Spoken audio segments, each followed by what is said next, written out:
Well, good morning, First Church. I almost said good evening because I'm used to the third service being the 6 p.m., but this is not. Hello, 11:15, first ever. Thank you so much for coming out at what would feel like 12:15 on a normal day. I'm so grateful for you guys.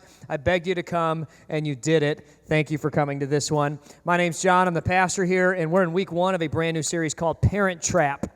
And we're going to spend the next 30 minutes talking about a lesson from the Bible. And if you were at Trunk or Treat, and you came here and you're visiting with us for the first time, I just want to thank you so much for being here. Can we give our guests a round of applause? We are so glad that you're here with us this morning. So glad, in fact, that we decided to demonstrate it with a tepid golf clap. You're welcome. Just kidding. No, it's good. Okay. Now, regarding parenting, no matter what kind of parent you are, whether you're a single mom or single dad, whether you're a blended family trying to co-parent, a traditional family, empty nester, whether you're struggling with infertility or you're single with no kids, old or young, I really think there's some good stuff in this series for you. And even if you don't believe in Jesus, there is stuff in this series that I think will empower you to live a better life. And I'm excited to be able to bring this to you. Now, usually what I do is when I'm preparing a message series, I'll write 1 2-hour-long seminar, and I'll break it into 4 sections, 4 30-minute sections, 3 or 4. And that's exactly what I've done for this sermon series. So I want to ask you to consider coming to the whole thing, because today is going to be a to be continued. I've got a bunch more after this that I think is going to help you. Today is just the beginning. And you know, we have a guitarist that I love here. His name is Devin, and he's great. Devin Heemstra has been playing with us for the last 6 years since he was just a baby boy, just an itty-bitty, teeny-weeny baby boy, like 13 or 14 years old. Here he is at the old building shredding the gnar. He's just great right there. And when he started with us, I'm not going to lie, it was kind of rough. It was what it was, you know. But he didn't quit. He's not a classic millennial. He stuck with it. He said, I'm going to stick with it and keep playing. And now he's good. Like, he's real good. Last summer, he opened our July 4th service with the Hendrix rendition of the Star Spangled Banner, and it was awesome. And this Christmas, he's going to be shredding Trans-Siberian Orchestra with us, assuming that he confirms on Planning Center. Devin, please do. But I feel like so many of us come to church, we try it for like a week, and we're like, it was okay. You know, it was fine. You know, it was good, whatever. But here's the truth about life, is so many of the best things come with weeks and weeks and weeks of faithfulness. And just like guitar with Devin sticking with it, I want to challenge you to stick with this. And you might not be sure about the God thing, but before you make a decision about him, would you stick with it? Because I think so much of 2018 is filled with people who, if they don't have instant gratifications, become a quitter. And I don't want that to be us. Let's stick with it. Now, in this series, I'm going to focus on the stages of parenting. And the schedule goes like this. This week, I'm going to talk about a general foundation. In order for the next 2 weeks to make sense, I have to give you a foundation, a vision behind raising kids. And this isn't about raising kids specifically, but it will be super valuable, and it will change the way you view raising kids. Next week is all about dealing with young kids and teenagers. And in the final week, I'm going to talk about adults and family, and extended family, and child adults or kid-alts. Some of you are married to kid-alts, right? You know what that's like. But my wife does for sure. Anyway, even if you're past the kid stage, there's a lot that I've been astonished by as I was doing research for and preparing this series. It just breaks my heart to see what kids in 2018 face. And it's a vastly different world than it was 10 years ago. And my hope is in this series, there's a lot of parents, you're just not aware of the challenges your kids are dealing with right now.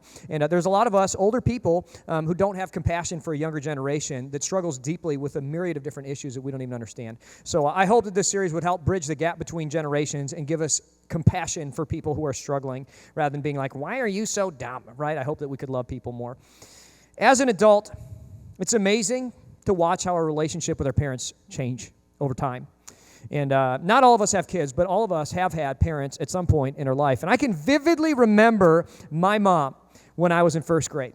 I mean, I loved my mom so much. Here's a picture of us when I was just a baby and, you know, my mom. And isn't that cute, right?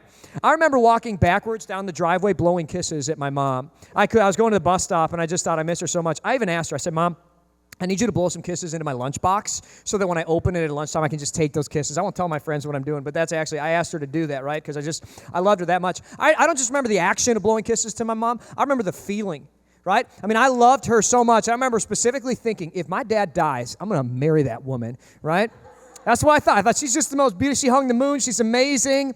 I had a brother who was a little bit older, and when in our grade school in Matamidi school system in Matamidi, Minnesota, can you even say that, Matamidi? What's he saying? Matamidi. Don't worry about it. Anyway, It's a Indian name, but they would take the fifth grade class on this retreat. It would be like 2 nights long.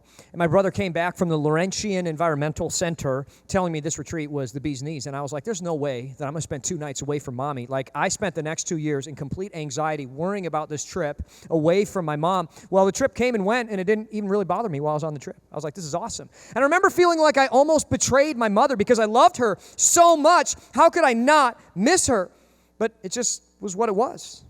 I can remember my mom showing up to school when I was in like 6th grade to drop something off that I'd forgotten. And I was sort of glad to see her, but I also remember thinking, don't tread on me, Mom. I'd have been fine without it. And then I was ashamed of that thought. Like, how could I think that about my mom? I mean, she hung the moon. It's my mom, you know? Yet as the months and weeks went on, I began to think those thoughts more and more.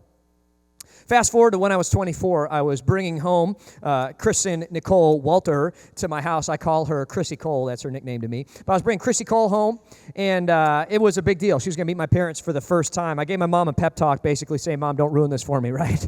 Mom, please, please don't remind me to do anything in front of her. I'm a grown man. I've lived on my own since I was 18 years old. I've never asked you guys for anything, which is not true. I asked them for stuff all the time, but in the moment while I was making the speech, I felt like saying that because it made me feel like more of a man, whatever, right? Please don't remind me to check my gas level, right? She was always worried I was going to run out of gas. That's what she was always, John, do you have enough gas in your car, right? Because she said I was so handsome that someone would try to kidnap me if I got on the side of the road, which is true. I am that handsome.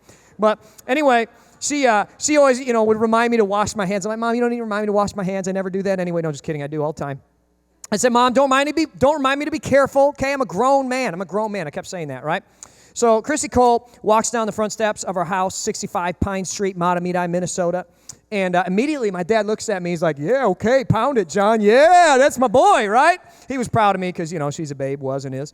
Anyway, and I'm sitting there. I'm like, Mom, please don't remind me to do anything, right? Just don't embarrass me. Don't ruin this. And we're talking for like 3 minutes. And I don't know if you ever introduce somebody to your parents, but you're like, I got to get out of here right now. Nothing bad has happened yet. I'm going to get out of the house. And on the way out, my mom goes, wait, John, wait. Don't forget to check the air pressure in your car tires. I was like, what? Are you serious? You made it almost so you don't even know what air pressure in car tires is. You can't use a tire pressure gauge to save your life, right? I mean, are you serious, right? It's just humorously frustrating to me. It's like, can't she respect me? What a change from when I was blowing kisses at my mom in 1st grade, right? And what I'm describing is my real life experience with the stages of parenting. Every parent goes through a series of different stages with their kids as they grow and mature. And what I'm going to describe to you, I think might be one of the more helpful parts of the series. I'm excited about this. I think it will revolutionize, not an overstatement, the way you talk and think about parenting and relationships in your lives. I'm going to give you a visual description of the stages of parenting that hopefully brings you an aha moment. Now, to me, there are 3 distinct roles that every parent has and must go through with their kids. And the first stage in child maturity, the parent plays the role of commander, The commander, lays out the vision, sets the schedule, is responsible for keeping the whole unit alive. When you got young kids, you're keeping them alive. You're responsible for it all. And here's the thing. Good commanders, this is a big deal. Good commanders go into battle with their kids, right? That's what good commanders do. You go into battle with your troops. As many of you know, my family goes to McDonald's, not because we like McDonald's, but because McDonald's is the only place in town that has a kids' play place. And it's a terrible play place, but it's what we got, right?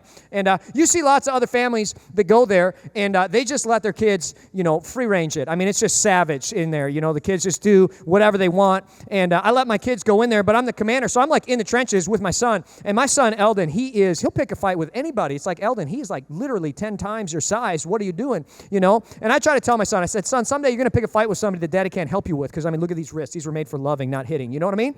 So I just run away someday, son. He'll be like, what? But anyway, in the moment, I'm in the trenches with him. I'm like helping him negotiate through the fight, because that's what a commander does. You're with them in the trenches. You're with them all the time, right? You set the vision. You go to battle with them. Eventually, you become a coach of the kids. I say teens on here, but really it starts at school age, right? My daughter is 7. She's in 1st grade. I'm no longer a commander. I'm a coach. Right? I drop her off at the Christian school. I say, I love you so much, honey. I love you. I shout out the door. She's like, Dad, stop embarrassing me. I love you. Izzy, turn around, blow me kisses, all right? You're too young to be resenting this. What's wrong with you, right? And she goes into the school. She comes back, and, there's a girl in her class that isn't very nice. I'm not going to say who she is, but, she's not nice. And so Izzy comes and talks to me about this for years. She's been talking to me about this girl who's not nice to her. And I just tell her, because I'm the coach, I say, Izzy, you stare at her straight, you look her straight in the eye, and then, pow, cold cocker right in the nose. right? No, I'm kidding. I'm a Christian. I never tell her to do that. I say, you do what Jesus would do. Pastor's daughter, don't embarrass me. You just love her. Whatever, right? But I coach her on the sidelines. I can't go into the battle with her. Now, I want to helicopter parent it up. Okay? I want to walk in there and be like, hey, you come here, hey, we got to talk, okay? Because I hear you've been saying some stuff. Don't step, right? But I'm not, no, I'm not going to do it, right? I'm not going to do it because Izzy is in the coaching phase, right? And it would be inappropriate of me because that's no longer my role. I'm no longer a commander. I can't step in there anymore, right? I'm just a coach. We huddle between the plays. We talk on the sidelines, and I can watch, I can cheer, I can inspire, I can cast vision. The one thing I can't do is go into the game with her because that's no longer my role, right? The final role of parenting is consultant, and it's unpaid. It's unpaid consultant, parents. A consultant, for those of you who don't know, is an expert that you hire to come in and give you advice or wisdom on a specific topic. If I hired a consultant here, it would be because of a past reference that somebody gave me. Let's say a pastor from another church come to me and say, hey, John, you got to hire this lady. She's a great consultant. You got to bring her in. She'll tell you how to do church better. I say, all right, that's great. I'll hire her because she had a good past prior reference. Okay, as parents, as adult parents, what you need to understand is your kids are going to invite you back into their life based on past references. And I understand in the commander phase, it's tiring. It's like, you are so needy. Here, watch SpongeBob for 6 hours because I'm tuning out, right? But listen, if that's your past reference, you're not going to get invited back into life very much as a consultant. And that's something you need to realize. Your investment now will result in fruit later. And that's just a big concept. And here's the thing about a consultant. Okay, you can't just barge into a place and say, I'm going to give you advice, right? You have to get invited. You have to get asked. If a consultant came to our church and said, hey, I'm going to start giving you advice, I'd say, hey, in Indiana, we have something called castle doctrine. That means I can shoot you when you step on my property without, permission. I'd never do that. Hello, I'm a Christian. I would not, But listen, there's a lot of parents who step in without permission in the consultant phase, and the kids are like, hey, in Indiana, we have castle doctrine. You stepping on my property. No, just kidding. You never would. But it's frustrating, isn't it? It's frustrating when they do that. It's frustrating when they step in without permission because they're supposed to be consultants, right? You're supposed to be. And as a parent, let me tell you, it's hard, isn't it? Because you just got to bite your tongue. You're watching them make choices. It's like, those are bad choices. I can see right now you're going to pay a price, but I can't say anything because I'm no longer a coach. I'm just a consultant. Those are the 3 stages of parenting. And each of these stages are things you probably relate to. But here's the truth, okay? It's not that we don't know the stages.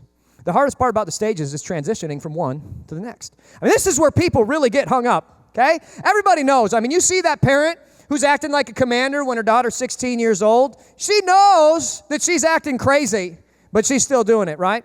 I got somebody in my life, she never transitioned, right? Her son is a grown man, but she acts like she's the commander. And he's 24 years old, distant relative, right? Last time I saw her, I'm not kidding you, true story, okay? She comes to me and she's like, I just signed my son up for adult rec league hockey. And I was like, what?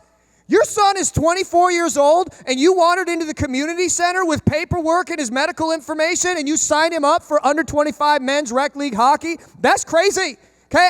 That's just weird. Are you serious right now, right? When they drive places, I'm not kidding, they roll up, in their Denali Yukon XL, and she sits in the front seat, and then her son sits in the passenger seat, and then dad sits in the back seat. I'm like, oh, that's messed up. He's got a bad life, right? He wants to escape. Dad does, right? She tells him what clothing to wear. Last time I visited them, he told me, Mom and I are picking out finishes for our kitchen and dining room remodel. I go, oh, that's just cutely crazy, right? And I said, and I knew the answer to this question, but I said, hey, you dating anybody? And he looks at me and he goes, no, I'm single, I just wish I could find a woman like my mom. And I was like, that's not a secret. Everybody knows that you wish you could find a woman like your mom, right? That's crazy.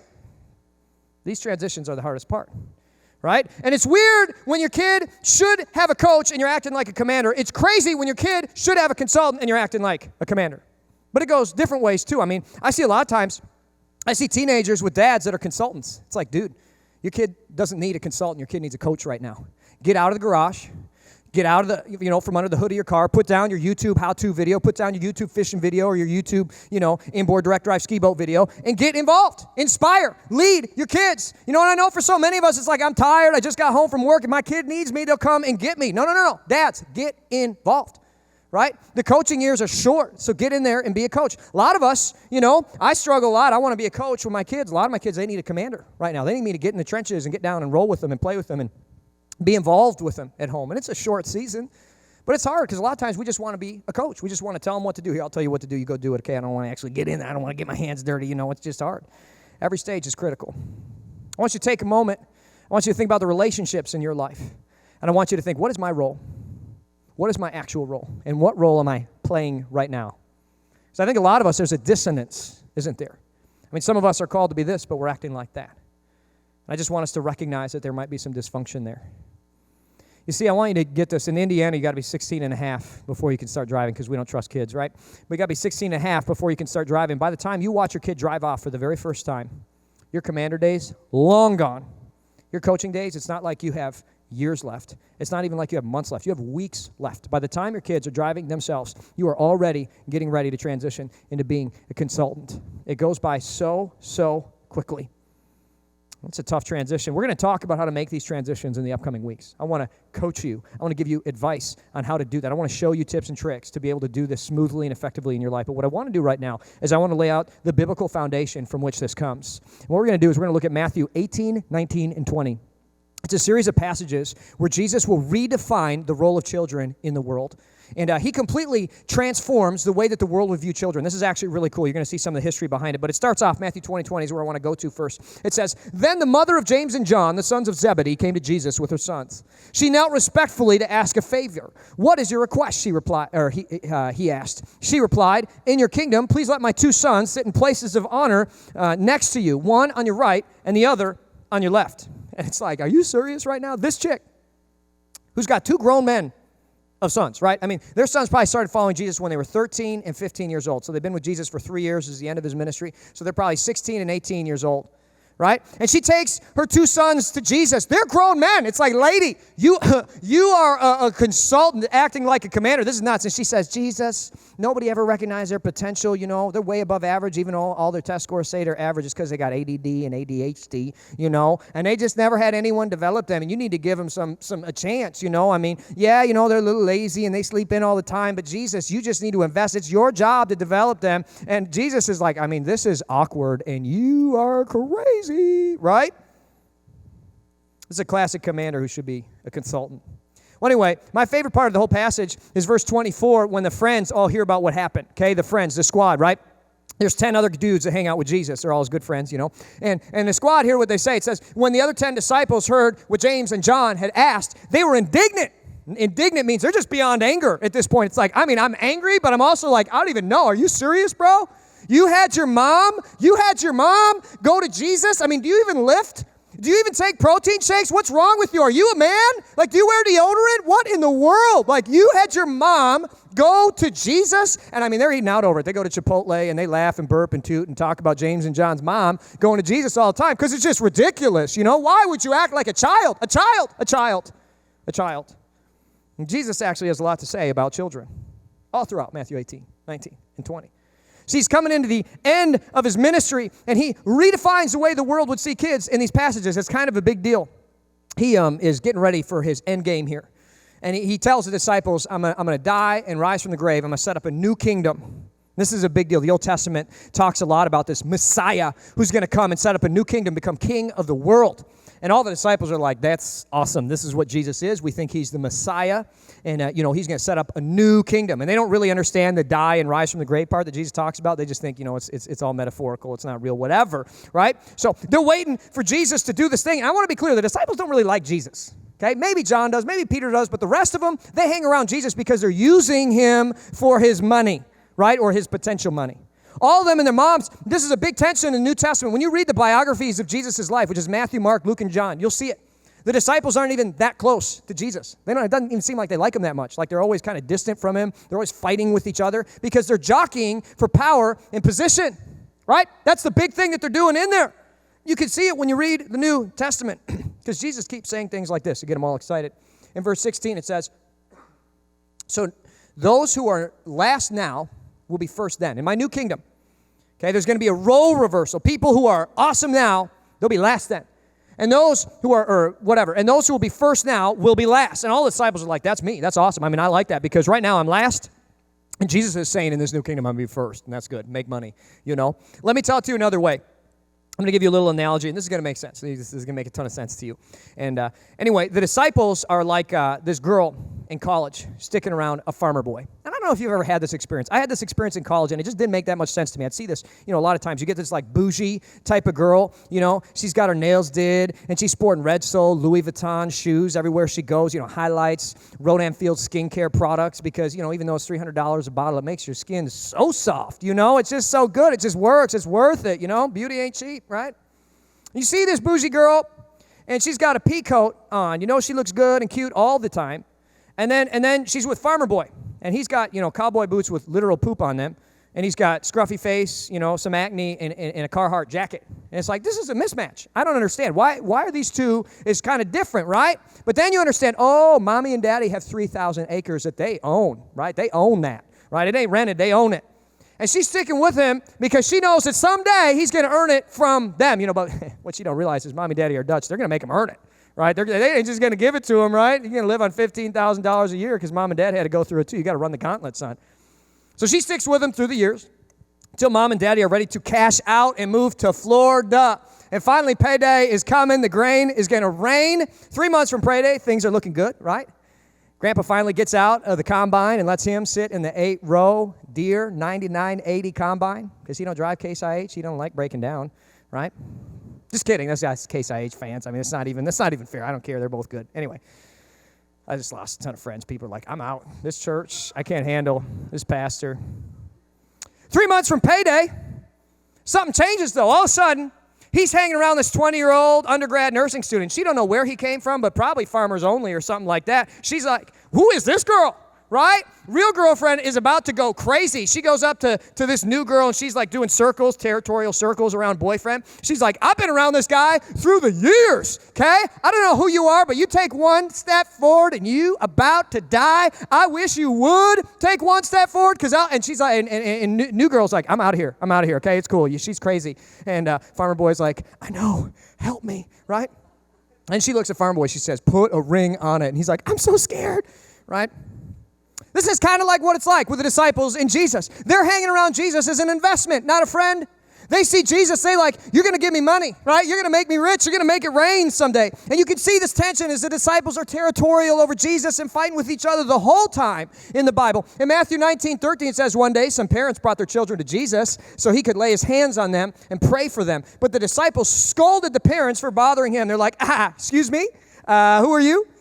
Who do you think you are? Why are you trying to get to Jesus? You think you can walk up in here and get blessed without going through us, right? I mean, let me just ask you a question. Where were you when Jesus was napping in the back of the boat while we were sitting in a hurricane, right? You weren't there? Okay, yeah, that's interesting. Where were you when we got run out of Jerusalem and they almost stoned us, not with, drugs, but with rocks? Like, where were you, huh? That was scary. Where were you when Jesus told us to feed 5,000 with the kids' Lunchable? Oh, yeah, you weren't there. So you know what? Get out of here. You're gone, right? That's what the disciples were like. They were like the Jonas Brothers, turn the chi music up and I'm puffing my chest. They're getting so jealous, right? It's their right. This is a huge tension in Jesus' life. The disciples have spent 3 years running around Jesus. They don't like him or love him except for John because they want to impress him and take the money and power he's going to have when he sets up this new kingdom they think he's going to do. You can see them arguing with each other constantly like jealous farm boy's girlfriend. That's partially what they're doing with these kids. They come up to Jesus, and they're like, get out of here. Then Jesus goes and says something that is so perplexing. In verse 14, he says, but Jesus said, let the children come to me. And this is strange. Because in the Greco-Roman world, kids had no value. They had no value. Let me make it clear. Most Roman children did not receive a name until their 5th birthday, right? Because parents didn't want to be bothered with dealing with the inconvenience of the commander phase of parenting. If their kid dies, which was often the case in that empire, they just said, well, we don't want to grieve it. We don't want to even have it a name. If we make it less than human, it won't hurt if it dies, right? So that's what they did. And it's interesting because every age and stage, every culture has the same debate. Is there human life or human value before the age of 5? Today, is there human value inside of its mother's womb, right? Same debate, different stage, different circumstance, same thing. What's interesting to me today is many of you value the life of children, and it's only because of the teachings of Jesus, because of the statement he's about to make. You show me a society that hasn't traditionally valued the teachings of Jesus, I'll show you a society that uses and abuses children.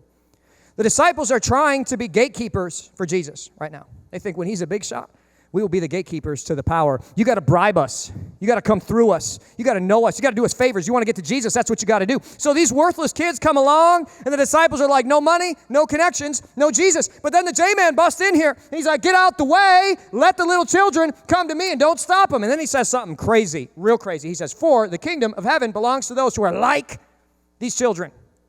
I cannot tell you what a bombshell this statement is. I cannot overstate what a bombshell this statement is. This is earth-shattering, world-changing. Kids are the most important. Did you know the reason why we have foster care today, the reason why we have orphanages, social services, child protective services is literally because of this statement 2,000 years ago as a matter of historical fact. You can trace back societies changing to value children to this single statement right here. The reason why we care about children being abused, the reason why we care about pedophilia, the reason why we care about kids having rights is because of Jesus. And you can be an atheist, but you still have this uneducated, impoverished carpenter from the backwater of Galilee to thank for valuing children today. I mean, that's his impact on your life. And you can say that's not true, but as a matter of historical fact, you would be incorrect. Jesus has changed the way we think about children. I'm so grateful for that. That's why we don't throw baby girls who are born out in the trash like they do in China, right? And I'm tempted to laugh a part of this off, because even today, this statement is pretty extreme. I mean, Jesus, you mean the kingdom of heaven belongs to those who are like these little children? That's backwards, right? I mean, Jesus, don't you understand? Kids become like adults. Adults don't become like kids. You know, some of you had husbands that you married that became like kids, and then it's like, oh my goodness, this is awkward. See, Jesus, that's dysfunctional, right? The disciples are really infuriated by this. And they don't like this kind of statement at all. They're like, Jesus, Jesus, woo, woo, Jesus, this is inappropriate right here. You know what I mean? Because the kingdom of heaven, it doesn't belong to little kids. It belongs to us, right? I mean, you're setting up this new kingdom, and you're about to give it to us. You know, woo, woo, Jesus, we've been with you for 3 years. And I'm not trying to say anything, but, you know, we might leave you if you don't give us the kingdom of heaven. You know, you better put a ring on it, Jesus, because I'll kill you, right? And one of them eventually does. His name's Judas. Because the statement's just like this one, right? Even today I read this, I'm like, man, I mean, the Bible says a lot of things. You don't actually think that Jesus wants to take him literally. This is a reoccurring theme in the Bible over and over again. I think a lot of us, we might have the parenting thing wrong. I mean, Jesus talks about this idea. He says, unless you become like kids, the kingdom of heaven isn't yours. There's this level of maturity, you know, that we're supposed to be like them, you know, and it's funny because we assume that each stage of parenting means that our kids need us less and less and less, right? I mean, Commander has kids who are very dependent on them. A coach, you know, less dependent. A consultant has kids who are essentially independent. It's like, Jesus, isn't that the goal of parenting, to raise independent kids? Our job is to raise kids that need us progressively less and less. I mean, if they're independent, hopefully they'll be successful, have lots of money, you know, and have their own business and power. Maybe they have a large nest egg, $2 million. Please, God, let my kids have large nest eggs so that they can take mom and dad in, right? We want them to rule the world and be totally independent. That's what we want for our kids. That's what the disciples wanted too from Jesus. They wanted independence, freedom from poverty and worry, to be independent. That's what we want for our kids and even for ourselves. But then Jesus comes in with this irritating statement. It's like, Jesus, are you serious right now? This doesn't make sense, Jesus. I mean, I don't know what to tell you, but let the little children come to me and don't stop them, for the kingdom of heaven belongs to those who are like these little children. That's backwards. What's with the backwards stuff, Jesus? I mean, why are kids valuable? When I meet adults and they introduce their kids to me, this is what I hear. Like, hey, my name's Peter, this is my son, blah, blah, blah, and this is my other son, blah, blah, blah. That's what I hear, right? I don't remember their names. I mean, I just don't. Like, I try, but I just don't, you know? I think we're all that way. I introduce my kids to people, and I can just tell, not listening. I see their eyes glaze over with that glassy stare, because it's not that my kids aren't valuable. It's just they have potential value. And they are going to be valuable. And we love them and we value them because of that potential value. But really in this moment, it's like, okay, I don't really need to know your name because it's kind of irrelevant at this moment. That's the way that it works. And then Jesus comes in and it's like, oh, no. The kingdom of heaven belongs to those who are like these little kids. And I just find that confusing, Jesus, because we're not supposed to be like kids, all dependent. We're supposed to be like adults, all independent.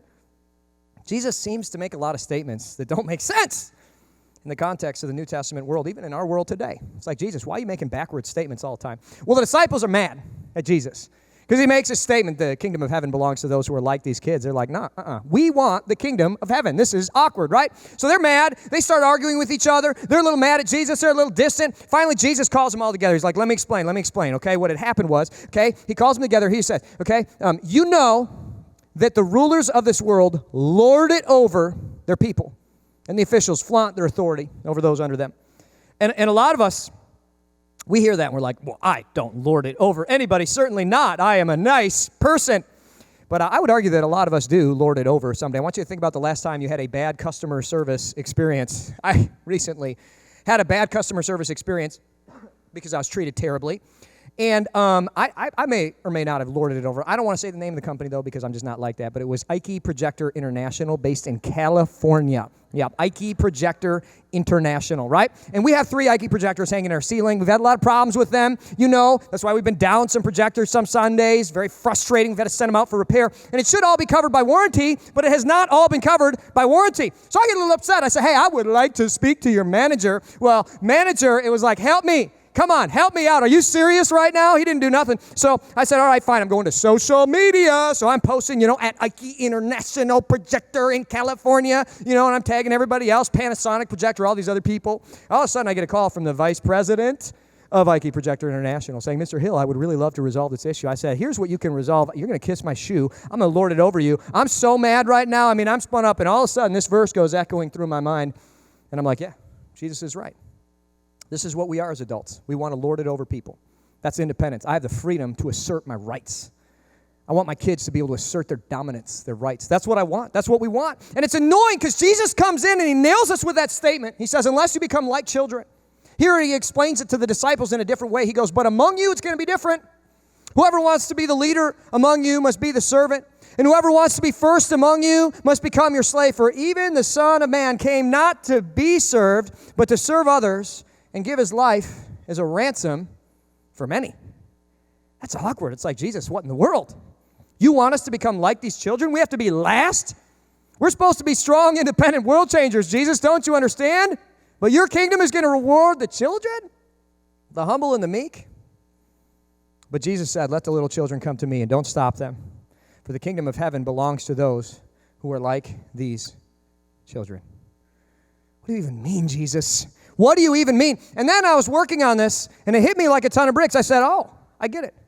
You see, everything in the world is backwards to me because I have a sinful nature. I was born sinful. It makes sense to me if I have an enemy, the devil, who wants to destroy the world and everything, whom God loves. He is going to put that nature inside of me as best he can. And guess what? I have seen that play out. Most of the things that are my natural desires are the backwards of what would lead me to the highest level of life satisfaction. Society says have sex with as many people as you want, whenever you want, whatever gender you feel, whatever orientation, whatever, it's all good.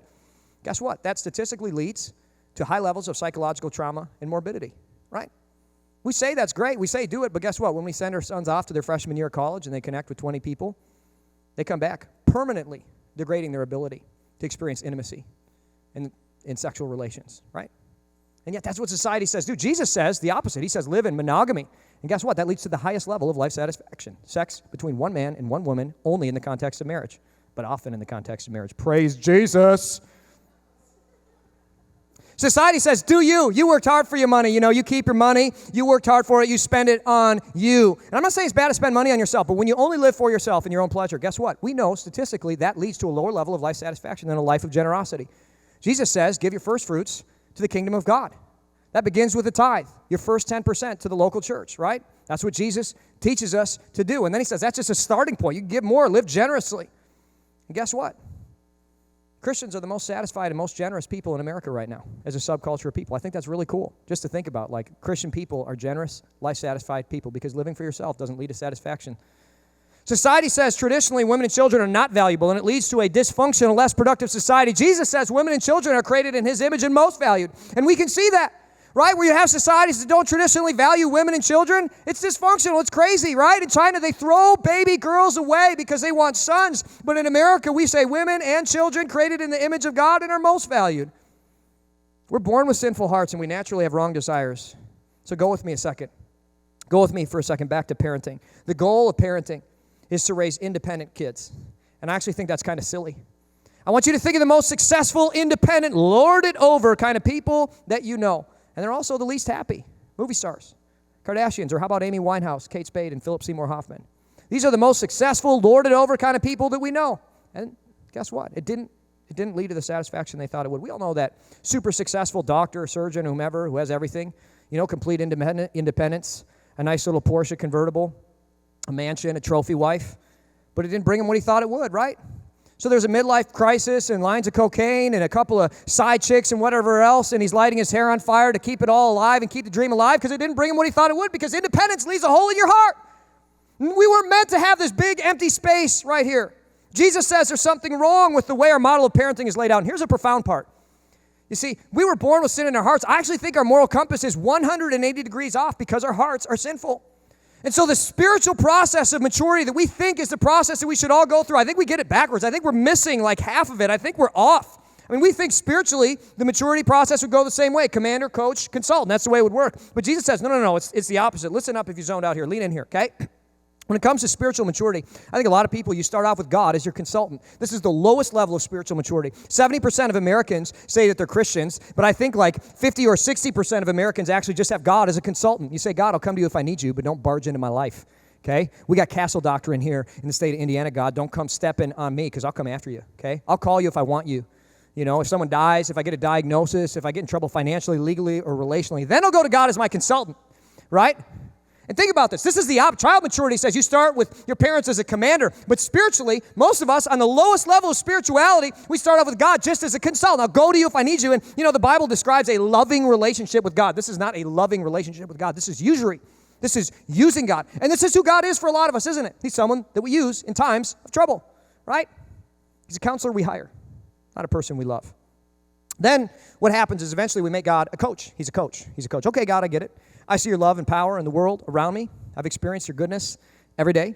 I believe you're real. I see that statistically your methods actually lead to a satisfying life, so I'll follow you as a coach, right? I mean, you're not going to go with me into the game, but on the sideline of Sunday morning, I'll come and get your coaching, and I'll hear about it, and it'll be good. I'll be inspired. I might even talk to my wife about it after service, right? I mean, that'd be cool. That was great, you know?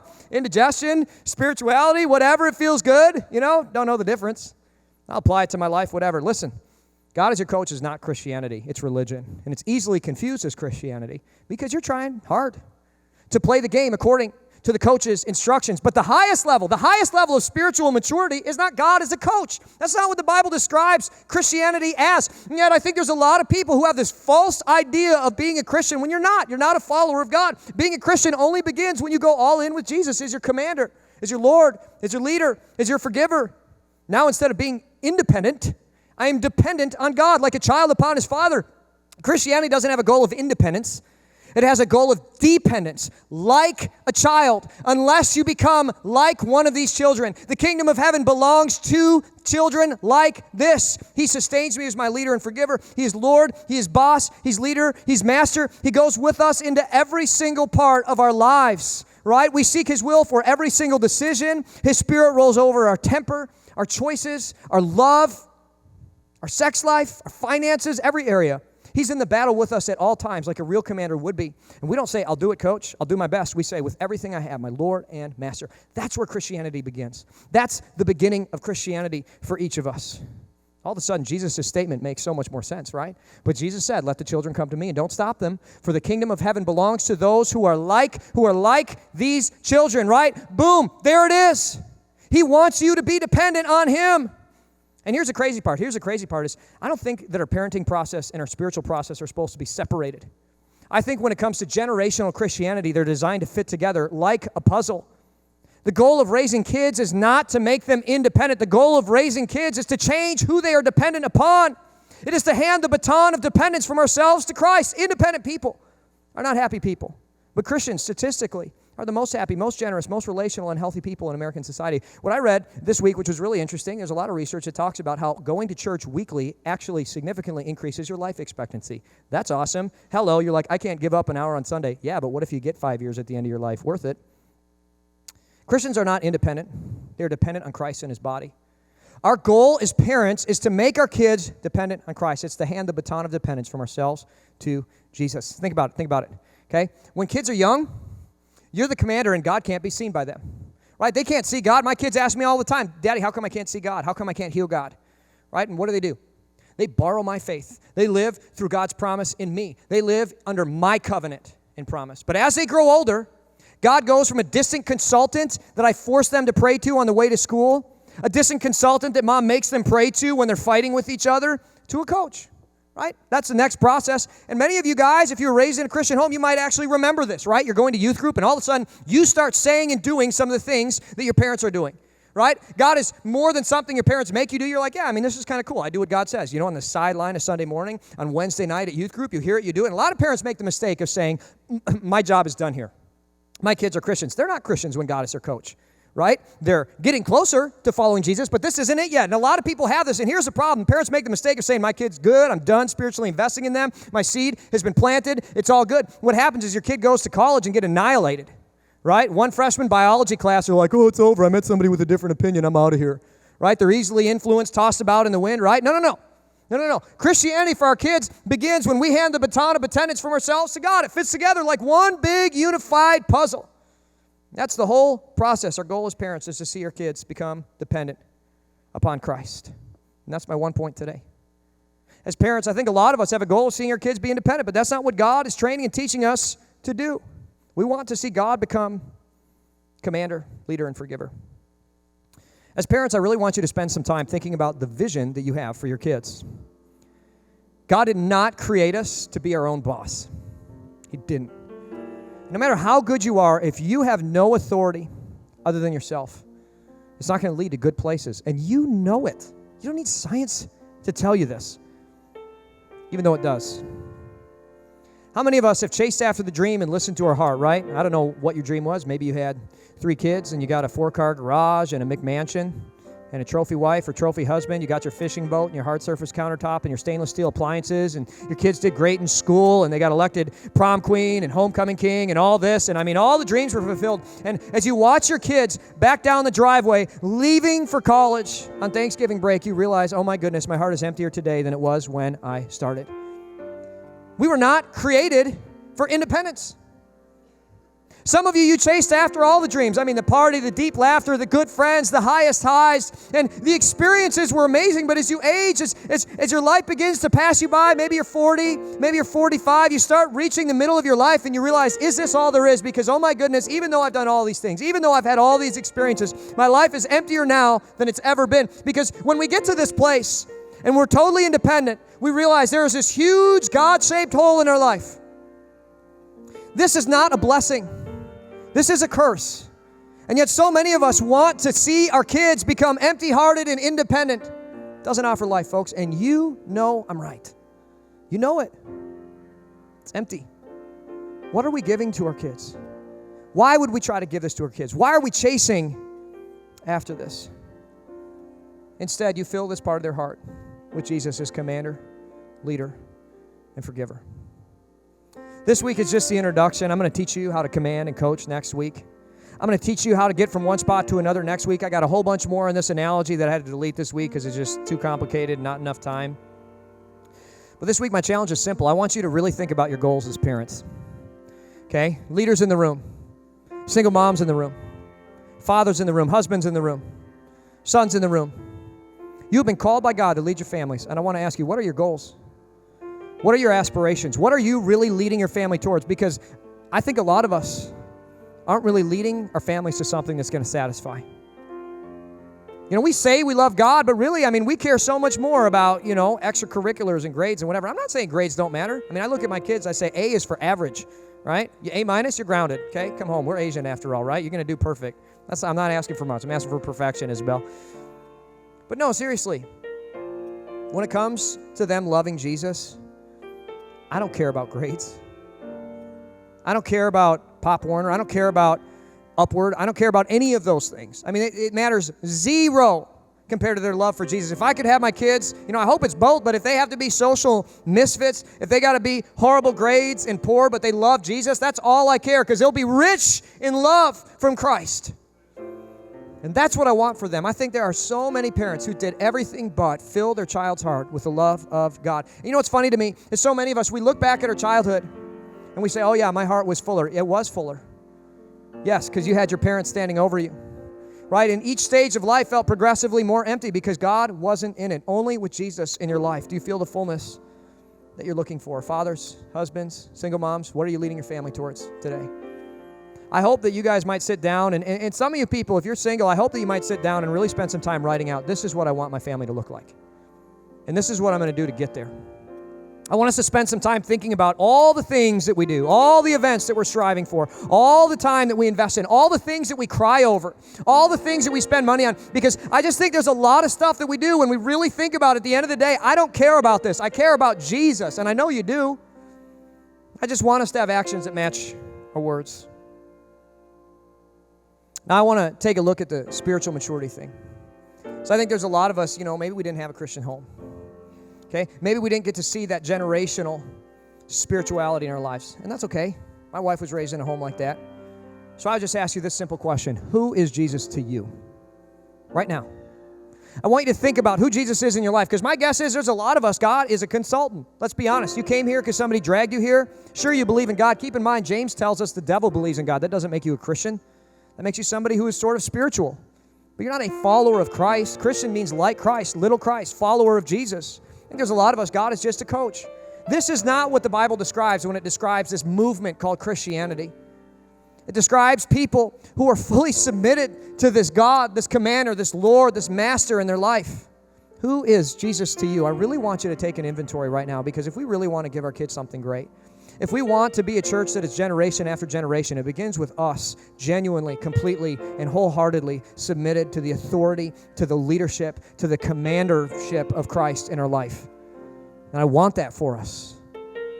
Who is Jesus to you? With heads bowed and eyes closed, just for a moment of privacy and concentration, I want you to think about that question. The Bible tells us in John 3:16, it says, "For God so loved the world that he gave his one and only Son, that whoever believes in him," and the Greek word for belief there talks about a belief so deep, it results in a life change where Jesus becomes your commander. It's not just a cognitive in my head belief. It is a deep, world-changing, heart-moving belief. Whoever believes in him will not perish, but have eternal life with God in heaven.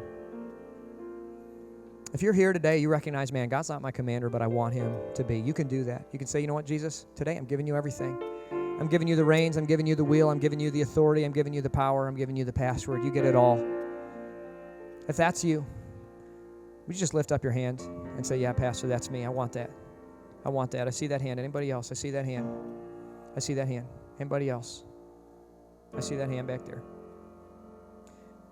I see that hand too. Oh, maybe that was just an itch, but that's okay. Pray in your heart with me. Lord Jesus, I ask you to forgive my sins and lead my life. Today, I give you authority over every part of my life. Every part. I ask you to be my commander, my master, and my forgiver. Today, I declare that my life is not my own. I thank you for what you did on the cross for my sins. I ask you to forgive me and lead me. In Jesus' name, all God's people said, amen and amen. Can we give a round of applause for several people who chose to follow Jesus? I want to ask you guys to stand. We're going to walk out of this service singing one last worship song together. And listen, I don't want this to be Christian karaoke. I want this to be an opportunity to worship our God, our Master, our leader, and our Lord. I want this to be meaningful. Let's give God our hearts right now through this song.